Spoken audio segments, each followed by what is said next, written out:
Thank you all for joining us today.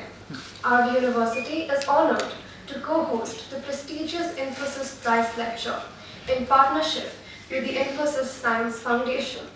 We are grateful to the Infosys Science Foundation for giving RVU University the opportunity to co-host the Infosys Prize Lecture. I am delighted to welcome you all to the event. Honorable Vice Chancellor of RVU University, Professor Y.S.R. Moonty, the team members of the Infosys Science Foundation who have joined us today, Ms. Bhavna Mehra, Ms. Sireen Kasim, Ms. Swati Revankar, Ms. Pragati Madhugaria, and Mr. Ajay Isaac, Deans of Schools, RVU faculty and students, and those in our audience who have come from other institutions and from across the city to attend the talk. A very warm welcome to you all. It is our privilege to host our speaker, eminent historian, Dr. Ângela Barreto Xavier. Dr. Xavier is a senior researcher at the Institute of Social Sciences, University of Lisbon, Portugal. Dr. Xavier was awarded the Infosys Prize 2021 in the Humanities. The title of her talk today is Religious Conversion and the Making of Identity, the case of early modern Goan. To begin the event, I would like to invite Vice Chancellor Professor Moonty to deliver the opening remarks. Dr. Ângela, Ms. Bhavna Mehra from Infosys Science Foundation and all the colleagues from Infosys Science Foundation, faculty members and dear students. We are delighted to host Infosys Prize Lecture today. I want to thank Dr. Lakshmi Arya for making the connect and for making this possible. The vision of the RVU University is to be a world-class, tech-driven, global university for different education, and we want to be a vibrant campus with the forefront of knowledge creation. Yesterday we hosted a talk by Chairman Canara Bank on technology, and also an important webinar on peace and conflict resolution last night. I was talking to Dr. Ângela this morning, and I found that she was keenly interested in inequalities and social exclusion, and in her work she tried to develop those ideas, and which resonated with what we discussed last night in the conflict and resolution webinar. When we try to unravel the root causes of conflicts across the world and also the contemporary threats to international peace and security, we found that crass and crude inequalities across the world is a major factor contributing to these threats to the international peace and security. And we are so delighted that we are hosting this very important lecture. I'm not a historian, and for that reason I don't want to offer any further comments, and I'm really looking forward to listening to Dr. Ângela, and thank you. I now invite Ms. Bhavna Mehra, General Manager, Infosys Science Foundation, to say a few words about the Infosys Science Foundation and the Infosys Prize. Thank you.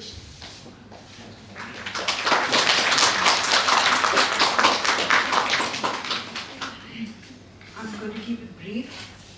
The Infosys Science Foundation was set up in 2009 with the aim of recognizing sciences and research and bringing them down from the ivory tower and taking them to the public via the very exalted scholars that we choose as laureates of the Infosys Prize in 6 categories.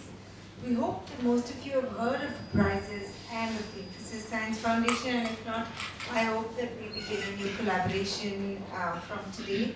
I look forward to hearing the discussions and the questions, and as Professor Murthy was saying, the conference on peace was very timely, as is Professor Barreto's talk going to be, so we really look forward to hearing what she has to say.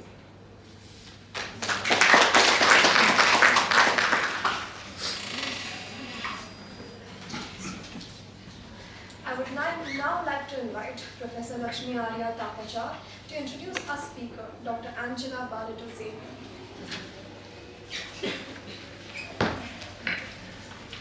Good morning and a warm welcome to the Infosys Prize Lecture, Religious Conversion and the Making of Identity, the Case of Early Modern Goa, by Dr. Ângela Barreto Xavier of the University of Lisbon, Portugal. Bhavna already spoke about the Infosys Prize. So, as she said, the Infosys Science Foundation awards the Infosys Prize in 6 categories of science and research.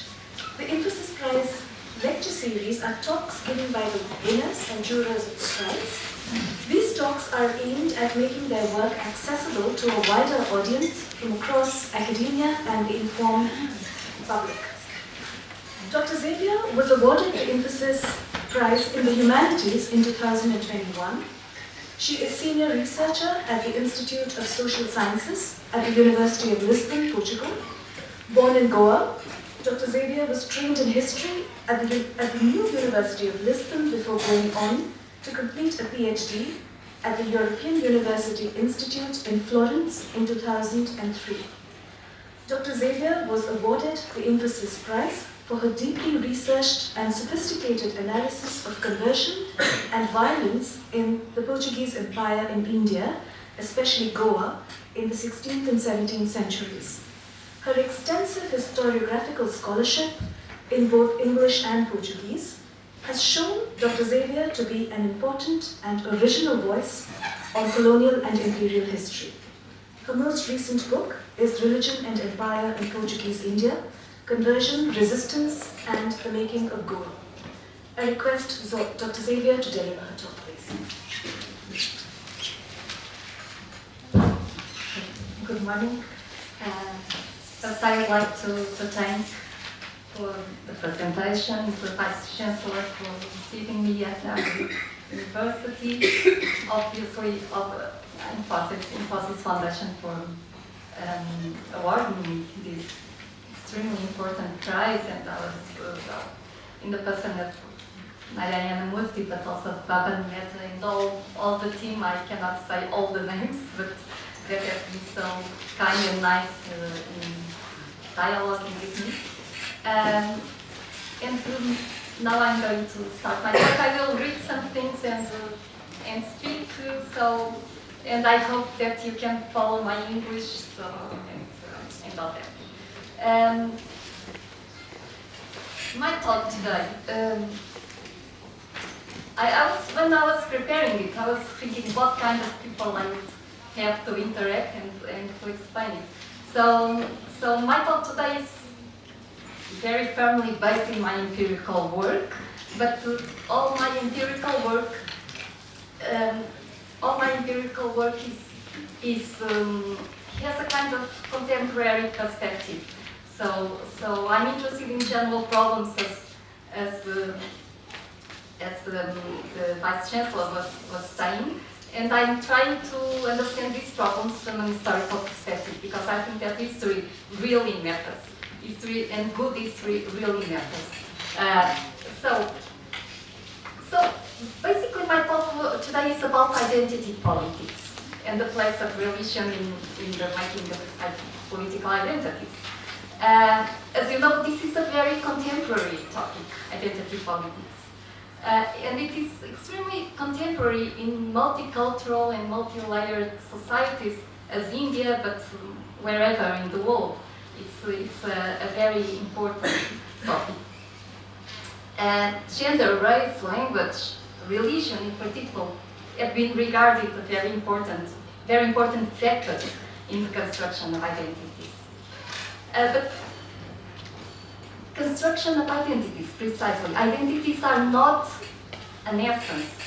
They are a culturally and socially built process. They are a process, and I would like precisely to stress this idea. Identities are a process. There is no essence at all.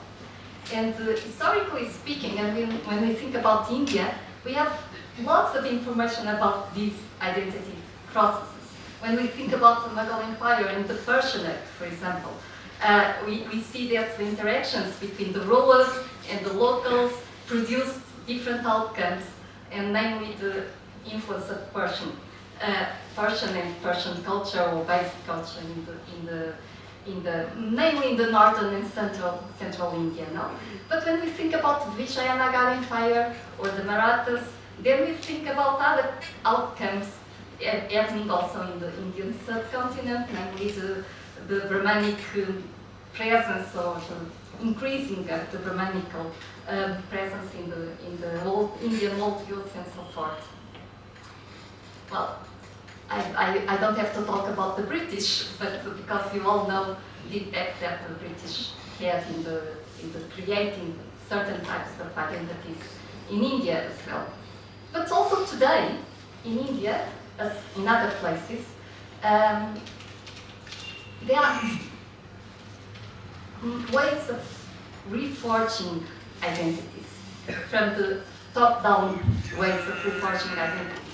Obviously, India and other places are not imperial places, but there are some similarities in some regimes, political regimes of today, and empires in the past.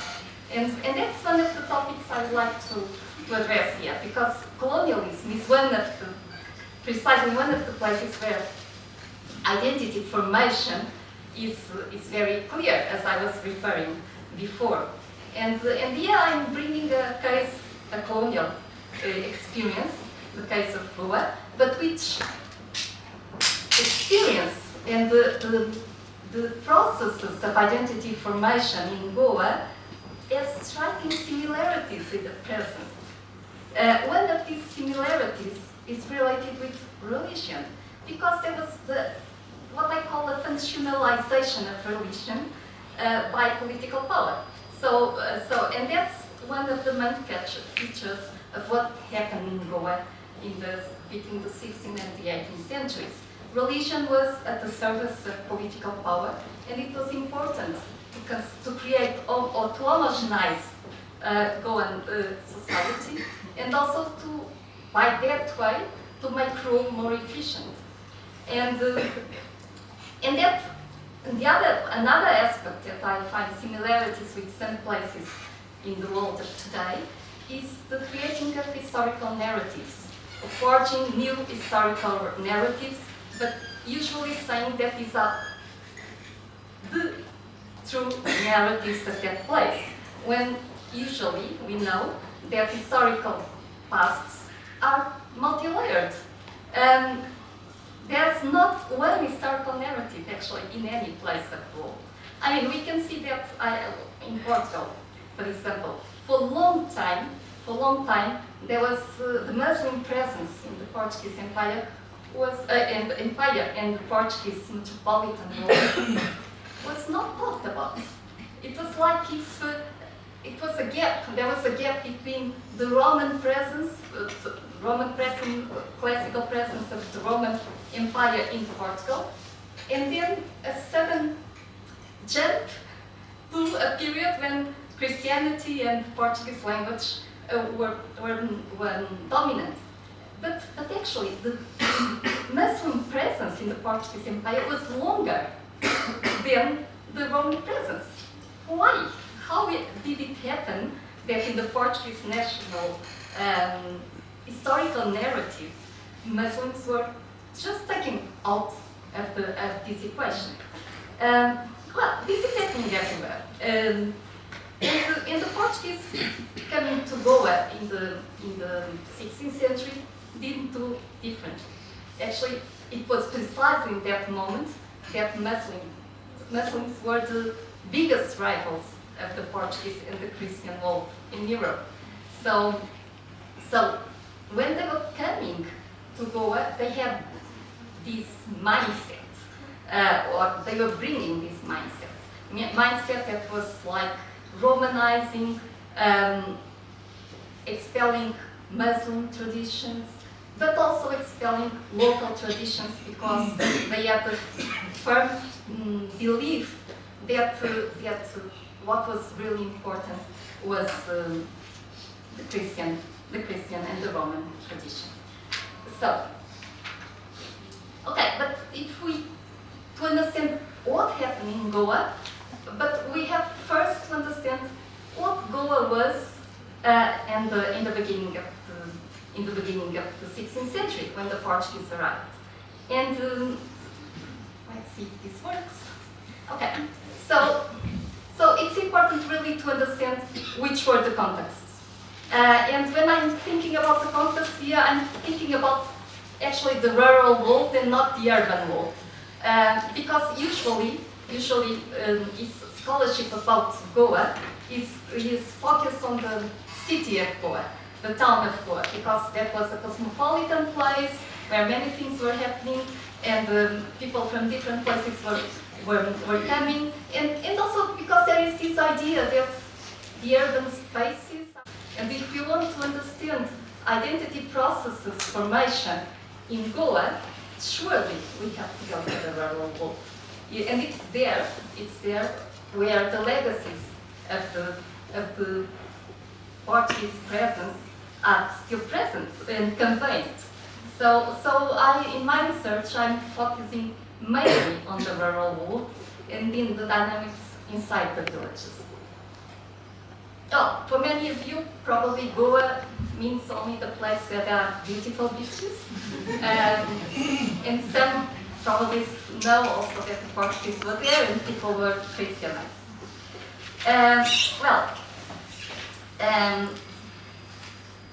But the villages in the 16th century, and that's the other point I want to make here, were extremely heterogeneous.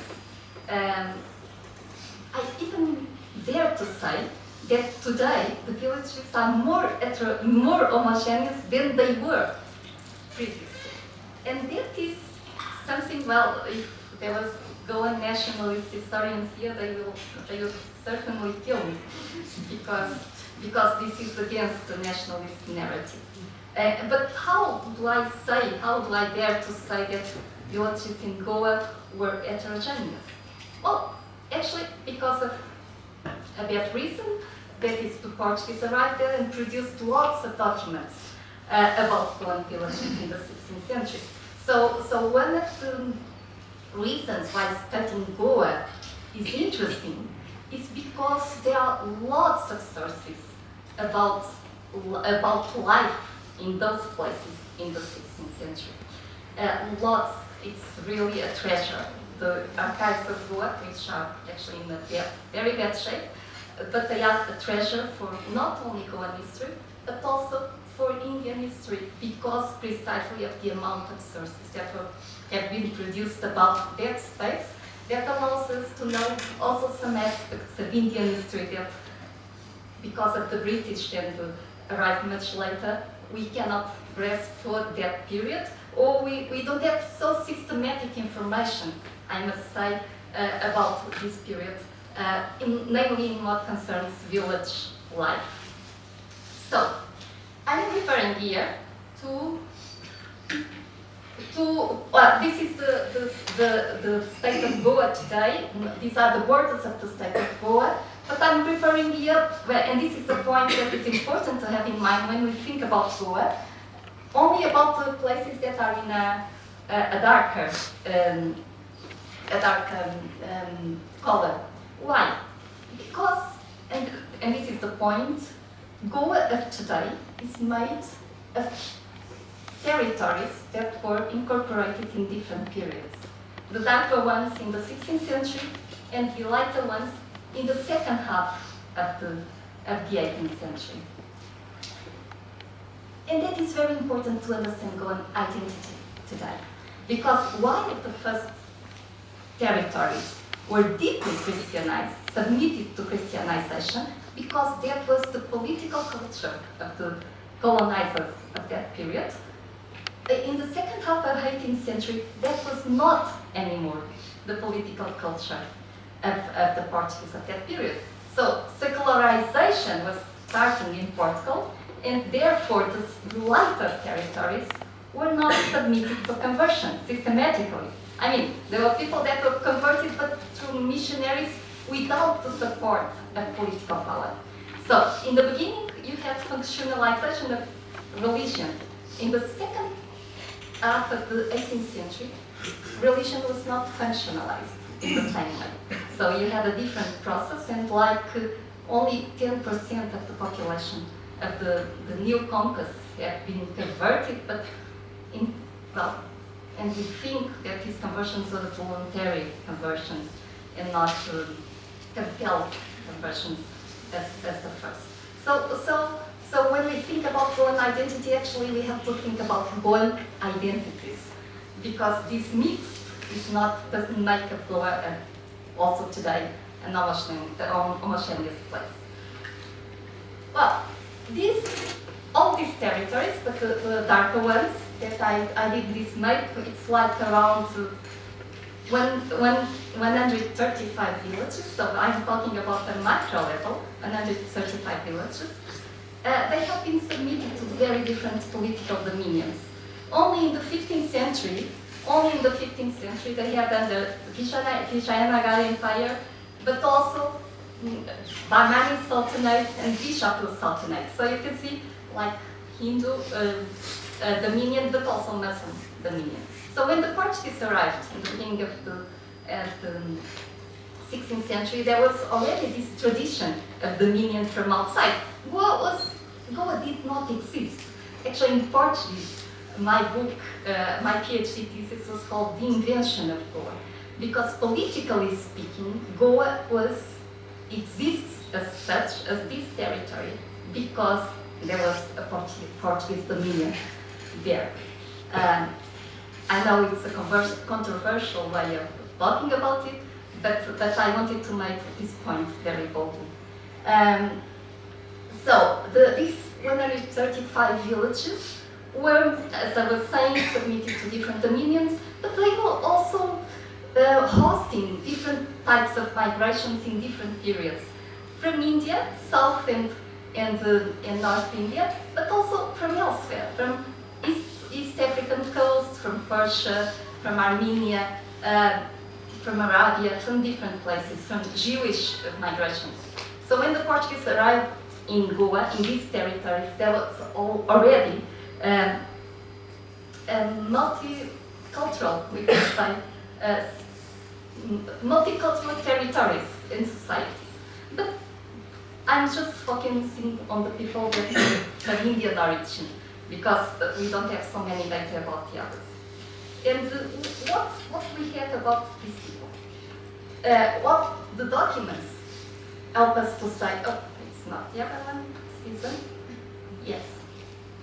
Okay, so what I wanted to say is precisely that. There was no timeless tradition in these territories. No. Actually, there were mixed traditions and always changing traditions. Just look at that. We have these paintings, actually, watercolors of that period, of 1550s, about the villages of Goa. There are many more, but this is also a precious source to understand how the workings of people in these villages. Okay. So, sorry for the maps, because I was hand-doing them. But, so these maps allow us to have an idea of the heterogeneity of these small territories, okay? In different areas. Religious heterogeneity, I mean, some homogeneity, but also heterogeneity. Because like we see that main male deity in these places were different in the north, what is North Goa now, from the South Goa one. Then the most frequent female deity, actually you have it over all the territory. But also what is quite striking is that the villages' administrations were divided between people from different castes. Some were Brahmins, others were called Shardos, that was a mix of merchants and landowners. And, but also we have Sudras, and we will also have government with mixed castes government in villages. So what is also not so frequent. So you have all these combinations happening in Goa, and if I could say that there is some homogeneity, maybe the north territories were more similar in comparison to the southern territories, who I feel from the research I was doing were being Bremenized earlier than the northern ones. So at the time of the Portuguese arrival, we have this kind of situation. Okay, so unsurprisingly, if we have this kind of situation, the outcomes of conversion were also multiple. I mean, you have very multiple people, very multiple complexity in these territories, social and cultural complexity.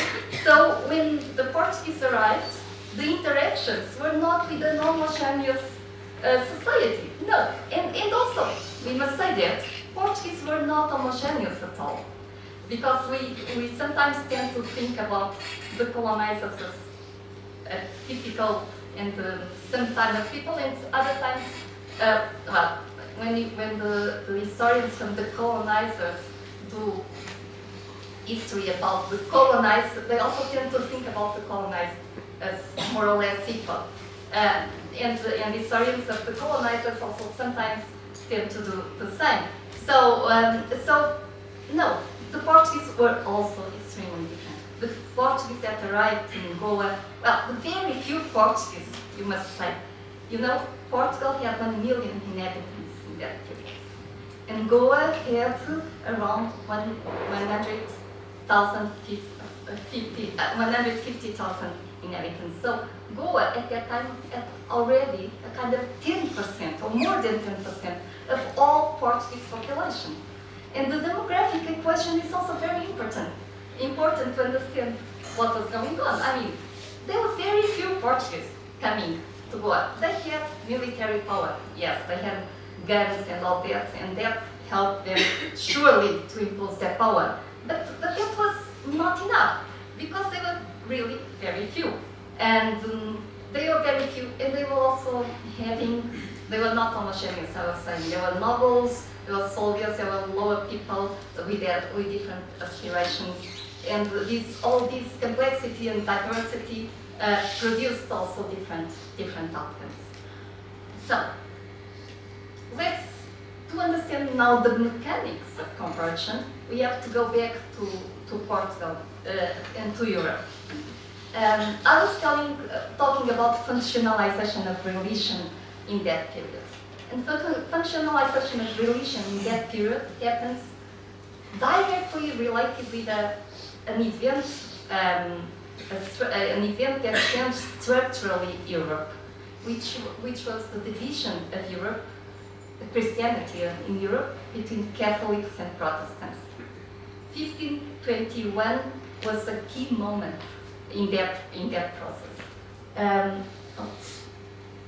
Okay, so 1521 is a key moment to understand all these processes of colonization.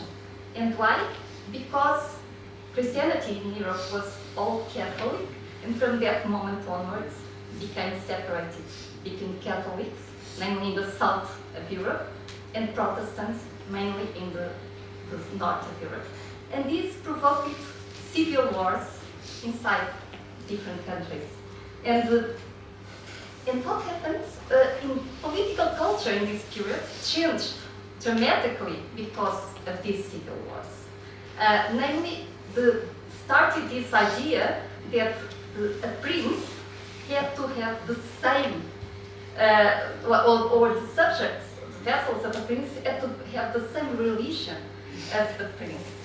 And what was common in Europe in that period was multiplicity of religions.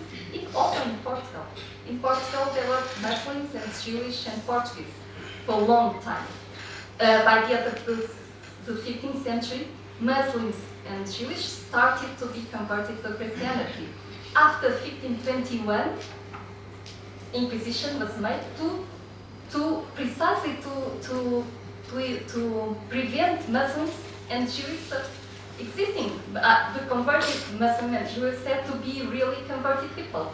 So when the Portuguese arrived in Goa in 1510, they were under this big frame, big context where the idea of functionalizing religion or the idea of converting people was becoming really dominant for the Portuguese, but for all the European kingdoms. This was happening in Germany, in England, in France, in Netherlands, in Portugal, in Spain. The only difference is that in that period, in 1521, there were only 2 European empires that had overseas territories. And these were Portugal and Spain. So Portugal and Spain, it was in Portugal and in Spain that idea of converting people was becoming very extremely dominant. And it's not by chance, and that is also an interesting thing, that the Goan case, what happens in Goa, happens in the same period in Mexico and Peru, and a bit later on in Brazil as well. So you have this large experience of converting with the Iberians in that period, but because the Iberians were the ones that were ruling different parts in the world in that period, because surely if the Dutch, the British or the French had also colonies in the beginning of the 16th century, something similar had also happened in their colonies, because this was the general political culture of that period. Well, I put it here a chronology of things that happened in the first half of the 16th century. So, 1530s is the decade where in Mexico, Peru, Goa, things started really to change. And 1540s is the period when destruction of temples, expel of priests, destruction of books, destruction of all visible signs of religion was happening in all these 3 places. The difference between Mexico, Peru and Goa is that Goa is a very small place, 135 villages, while Mexico and Peru are big ones. So you still have pyramids in Mexico and Peru and so on, because it was impossible to destroy, for the Spanish to destroy all their things, no? But they were destroying lots of things as well. So in Goa, what happened was that everything was destroyed. No temple was left, and no book, almost no book was left. Some books were actually retrieved by some missionaries that wanted to know the local religion in order to be able to convert better the local people. But actually the decisions were to burn all books in order, because there was also this firm belief, I don't know what happened in India in that period philosophically, but the epistemological belief in Europe in that period was that vision was the central way of knowing, and vision and audition were the central ways of knowing. So if you destroy the landscape and expel the priests that were transmitting the religion and so on, and substituting them by Christian ones, then there was this false belief that memory would forget the past.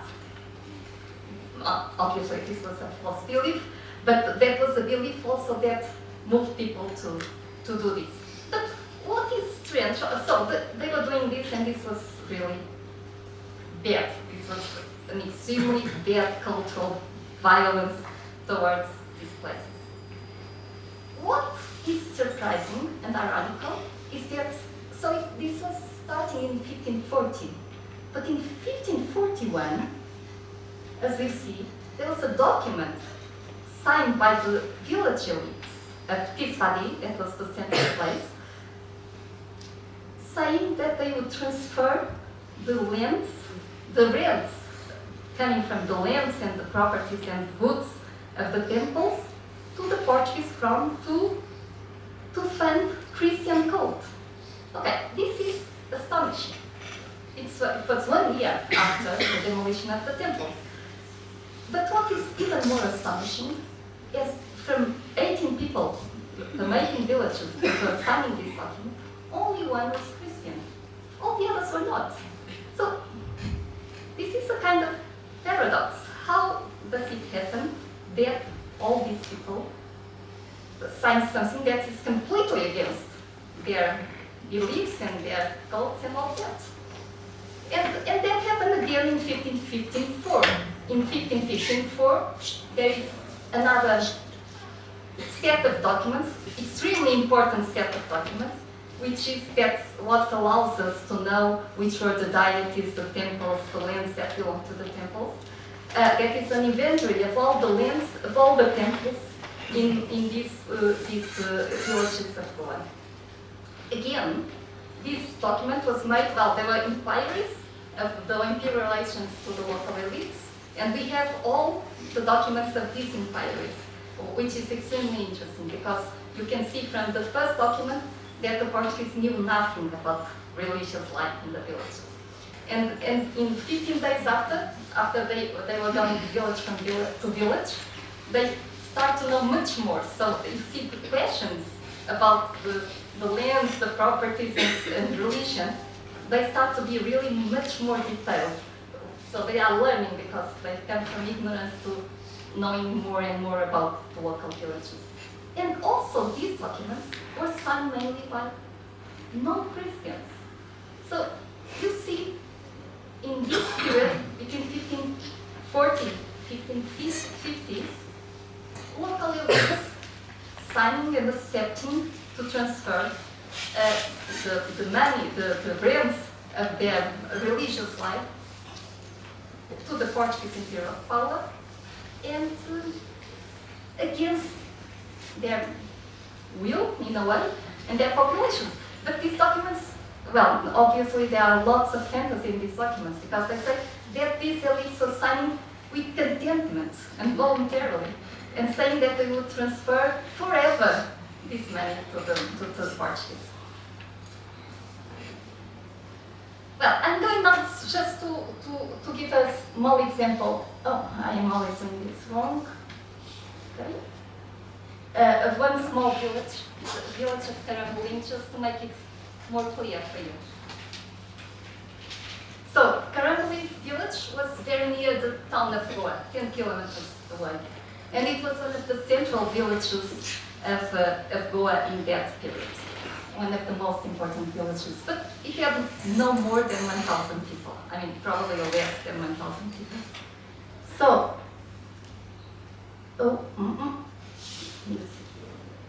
okay, very good.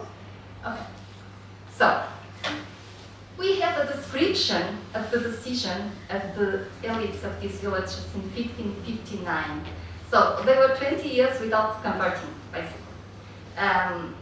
But between these 20 years, they were signing lots of things that were helping, let's say, the Portuguese imperial power to implement itself in the villages. In these 20 years also, a chapel was being constructed over the Brahma temple, the ruins of the Brahma temple in Carambolim. And the first Catholic priest of Goa, of all Goa, was also from this village. But, so there were already conversions, but not from the elites. So there were other converted people, not the elites. But the elites in 1559 decided to convert. And there is a description of the decision, how the elites of these places took the decision to convert. And there were three main positions there, as you can see.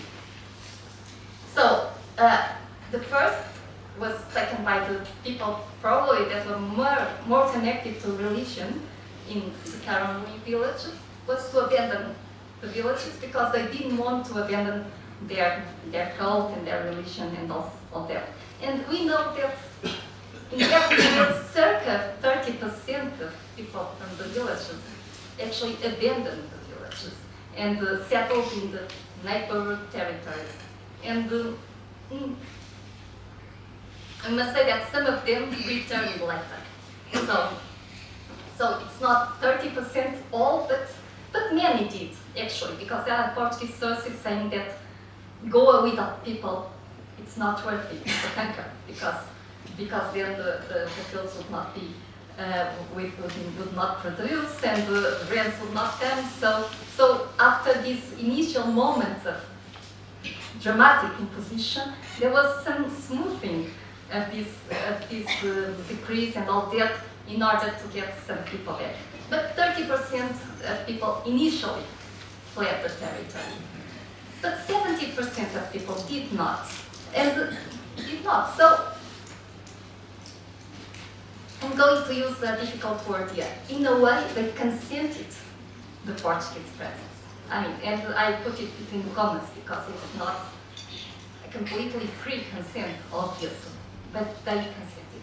And I wanted to make a point here because I think that's the normal behavior, actually, of generally in societies facing dramatic challenges. Consent is the normal. It's not resistance, not active resistance. It's not the normal behavior of people. Actually, because if it was, there were no authoritarian regimes in the world. Consenting actually is the normal decision for many different reasons, and mainly for pragmatic reasons. And that's also an interesting thing to think about, because we sometimes believe that we are more attached to our beliefs, inner beliefs and principles than actually we are when we face concrete challenges to our ways of living. And so this is a transhistorical problem in a way, with different expressions in history, and this was the case. Well, here we have some images of what this is the result of recent archaeological explorations nearby Carambolim at the tank of the temple, and these are images of Carambolim that were brought to Bijapuri Sultanate to avoid its presence. So, why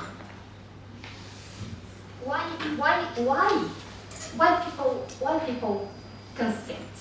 And we can find that in the case of Goa, we have at least 3 types of attitudes which can be divided into 3 different sociological groups, let's put it that way. The socially disadvantaged groups actually were the ones that converted first. The first to convert were the socially disadvantaged groups. The last ones were the elites. And why? Why that? Well, you know, Christianity, in theory, promises equality. Christianity, in theory, promises equality. I mean, we know that Christian societies are hierarchical and with lots of distinctions, but theoretically, Christianity promises equality.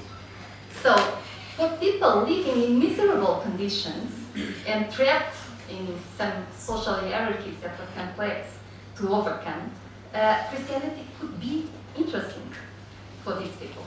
And actually it was interesting. And why was it interesting? Because at the same time conversion process was, or how the conversion process took place, favoring people that converted and punishing people that did not convert. And one of the ways of doing it was like, for example, you know, the 30% of people that abandoned their lands in villages, the lands of these people were to be given to the people that converted, like poor people that converted. So you can see that for certain people in Goa, converting was a way of upward mobility, something that they could not have in the status quo, in the system that operated there.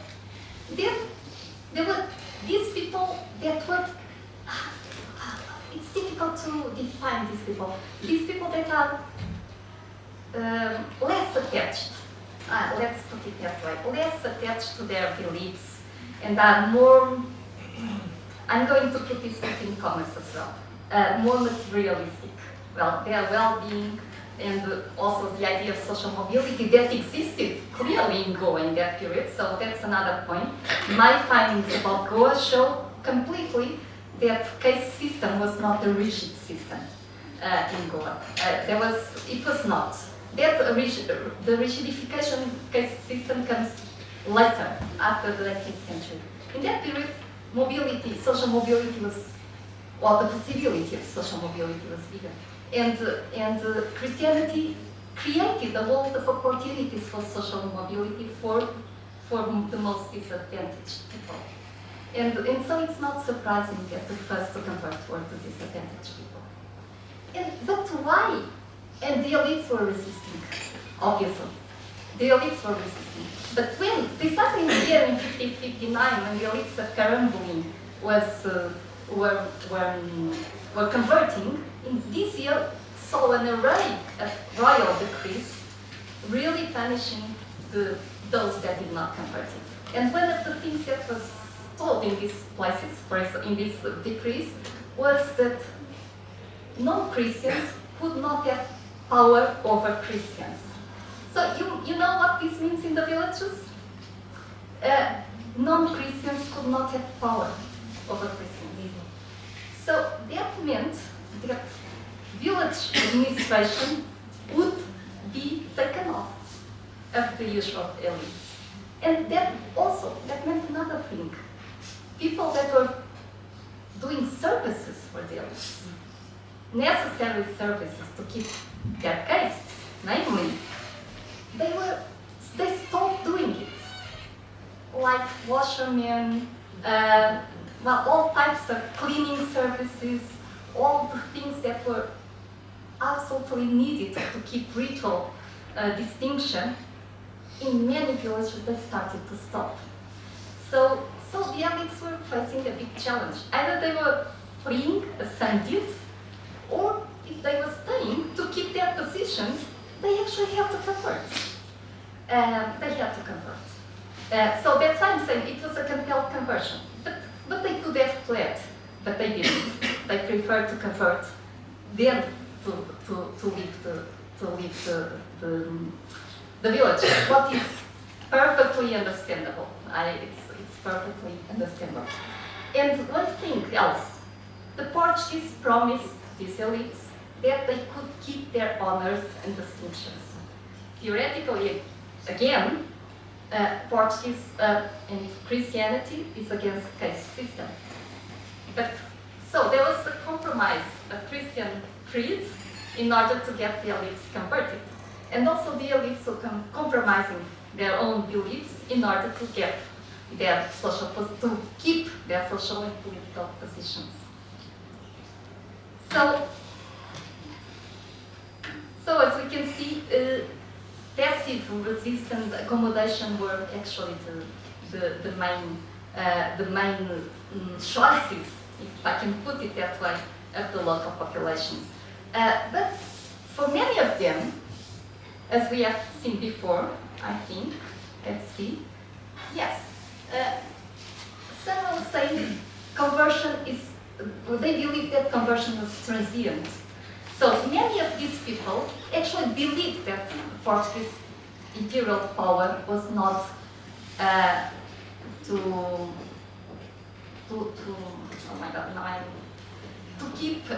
be there for ages. They were really, because they had also that memory of the past. So the native bishophood was only for 20 years dominating Goa. The Banani Sultanate was only for 30 years. So, it's completely expectable that they were thinking also that the Portuguese would not last long. So they could agree on converting, but inwardly they were not converting until the moment that the Portuguese left. But one thing that, scholars have shown intensively, namely social psychologists and others, is that micro decisions, or the accumulation of certain micro decisions which are everyday decisions, they are rational at that moment, they cannot predict the future. The accumulation of these micro decisions can lead to macro changes. And we see that in Goa in that period. every individual, collective, groupal decisions of compromising with the Portuguese was a way, without people expecting that, to allow Portuguese presence to stay there. Because the truth is that the Portuguese were not strong enough. But I would say even for certain elites, they realized that the Portuguese were not strong enough.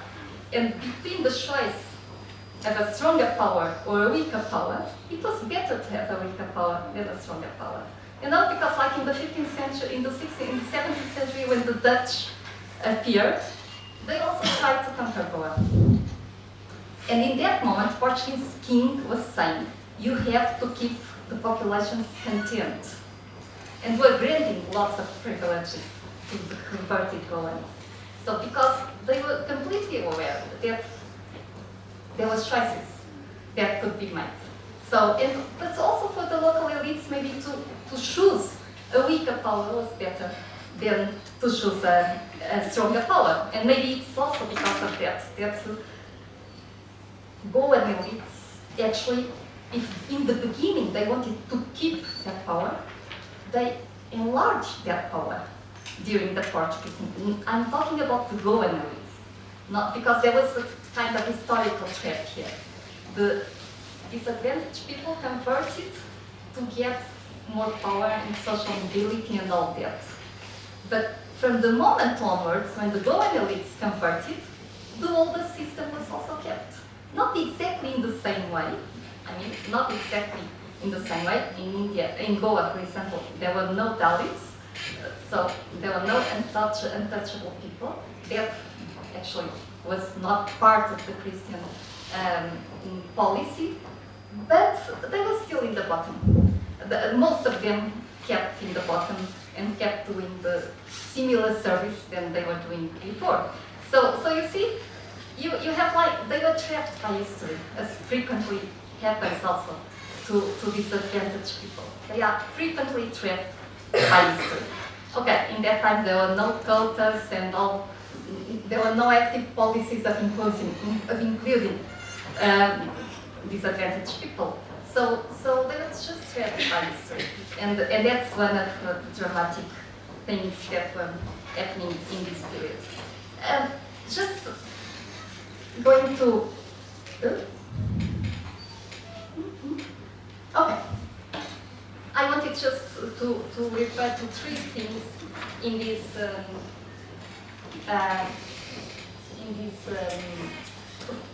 three things that for me are very important for the success, let's put it that way, of conversion in Goa, in the old conquests of Goa, not in these small territories.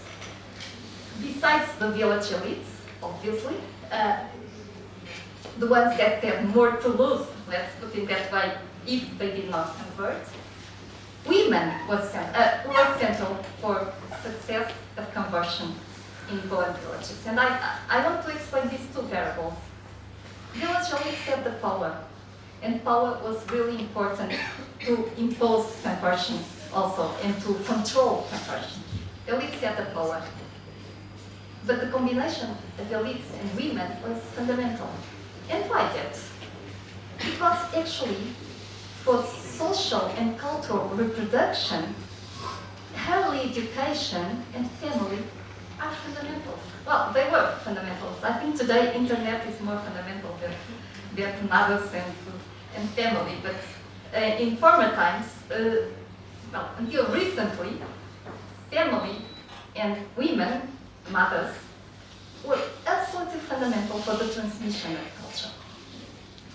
So and the Portuguese and the missionaries were quite aware of that, because they had already that experience on the opposite side. In the beginning of the 16th century, there were some Portuguese soldiers marrying Indian women. And there was this strange belief that the Portuguese blood and the male blood was transmitting the virtues of the people. And the women's blood was, well, not so good. So there was this strange belief that the mixed marriages, the intermarriages, would produce children that were Portuguese. Fine. by chance. What happened actually was that suddenly the Portuguese imperial agents realized that the products of the mixed marriages, well, not only that they were with a darker color than the Portuguese at that period, but much worse than that. Much worse than that. They were behaving like Indians. And because, why? Why? Because actually they realized, because they were educated by mothers that were, even they had theoretically converted, but they were Indian. So they became Indians and not Portuguese. And in the 1540s also, after 3 decades of intermarriages, the Portuguese crown started to send Portuguese orphans to Goan to marry with the sons of these women in order to create new people and to be the children of these other couples to be educated in Portuguese ways. So what I mean is that they also realized that women were a central key factor to reproduction. So there was this huge investment in women. And one of the biggest investments in women was changing the law of inheritance. So women that converted to Christianity could inherit.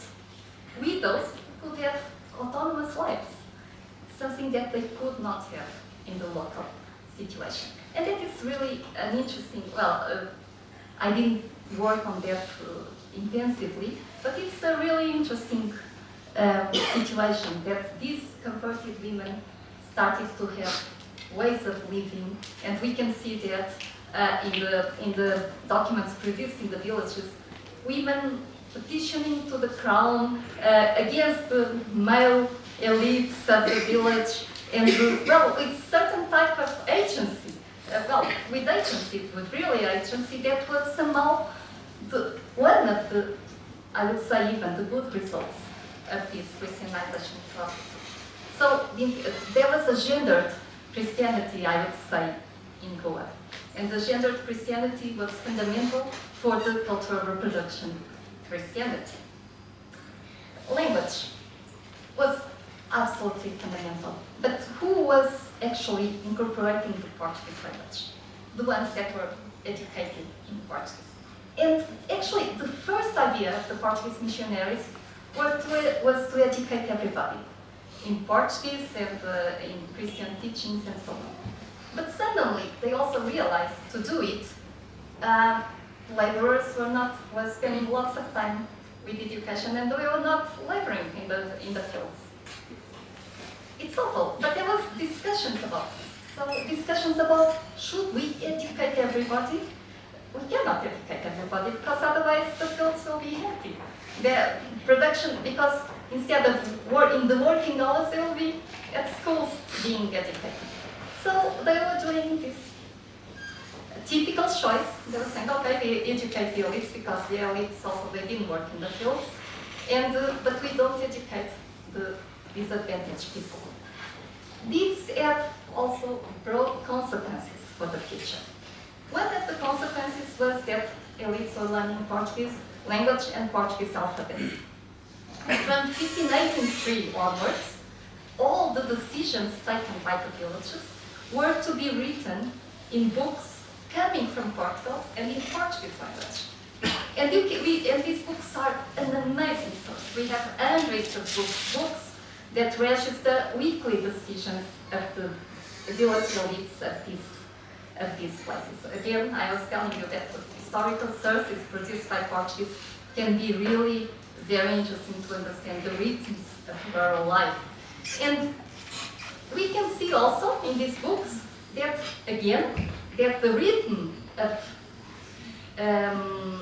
interiorization of Christianity and Portuguese language, Portuguese culture, is extremely different from village to village. This is a research I'm doing now. I don't have still I just have some results from it.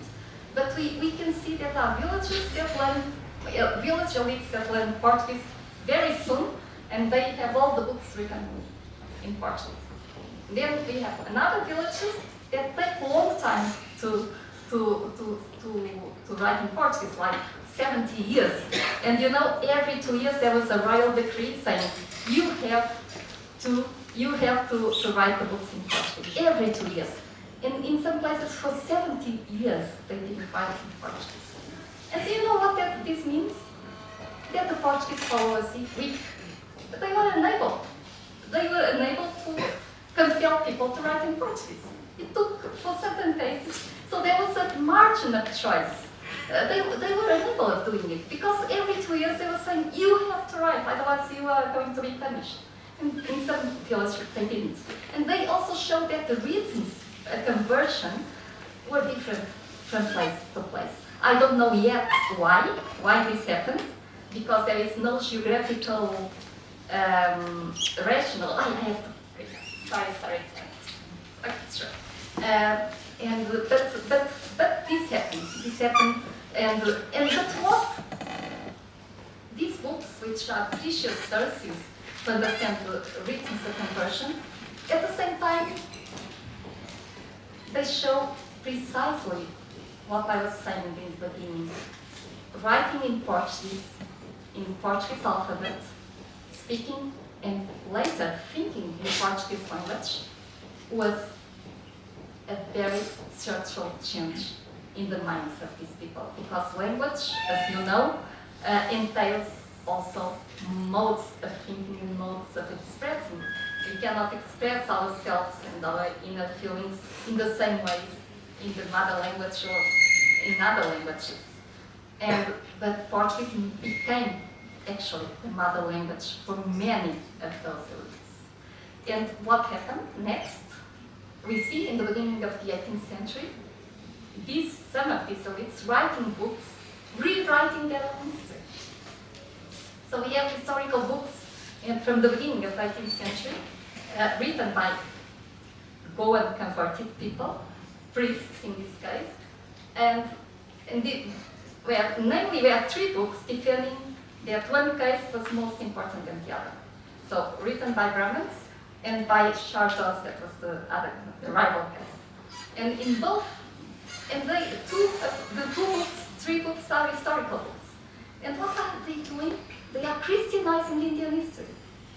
You have it's for pragmatic reasons also. They wanted to improve the position of that case in the Portuguese imperial law. They basically wanted to say, we are the best in Goa, so it's with us that he should count and talk. But when doing it, when Christianizing their past, when saying that Indian history had been Christian even before Christ had arrived, because they were saying that one of the tribes of Israel were actually the Brahmins, when they were saying that, they were changing the whole views of their future, of their descent, because the people that then were reading these books were also forgetting completely about their own existence. So you have, again, this decision of writing in Portuguese, administrative documents, all other documents, it had consequences. But what is also amazing is that this didn't happen only with the converted Christians. I studied one amazing case in the beginning of 18th century from non-Portuguese people, non-Christians, Hindus. Hindus in the beginning of, Smarta and Vaishnava, Hindus of Goa, they appealed to the Portuguese king in Portuguese to solve ritual questions that were in conflict between them. Portuguese kings solving ritual questions. I mean, probably there were Dharma Sabas that didn't like the result of the Dharma Sabas. So they decided to appeal to the Portuguese king to solve their ritual problems that were not Christian at all.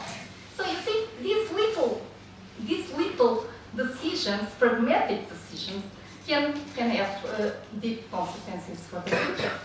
Okay, so I think that I should stop now. I thought too much. I have some more, but I don't go on. I'm just going to point 2 things. One is from my own biography. My aunt they have, one is 95, another 85 years old. And you see, you know what they see all the time in TV? Portuguese television. They know much more about Portugal, even than myself. Sometimes they call me in Portugal and say, oh, have you seen the news about something that happened in some little place in the north of Portugal? They know everything. I have many people in Goa that really cry when the national soccer team lost a championship or whatever. They still cry. For me, it's really amazing.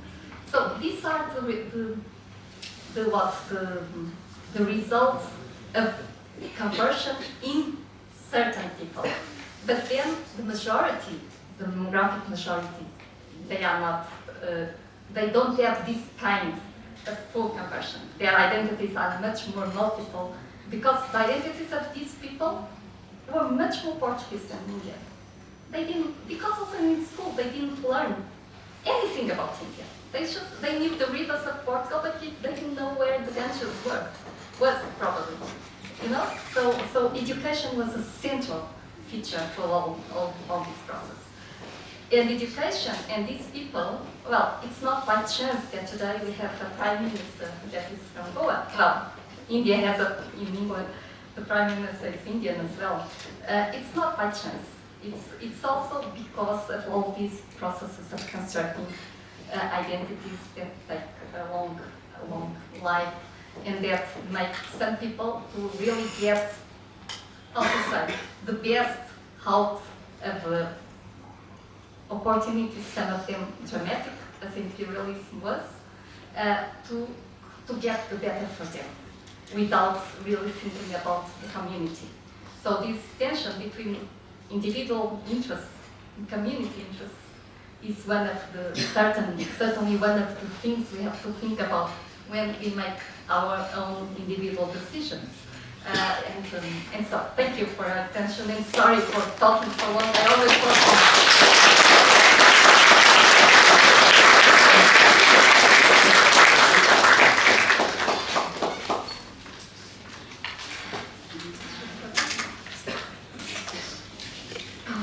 Thank you, Dr. Xavier, for that stimulating talk.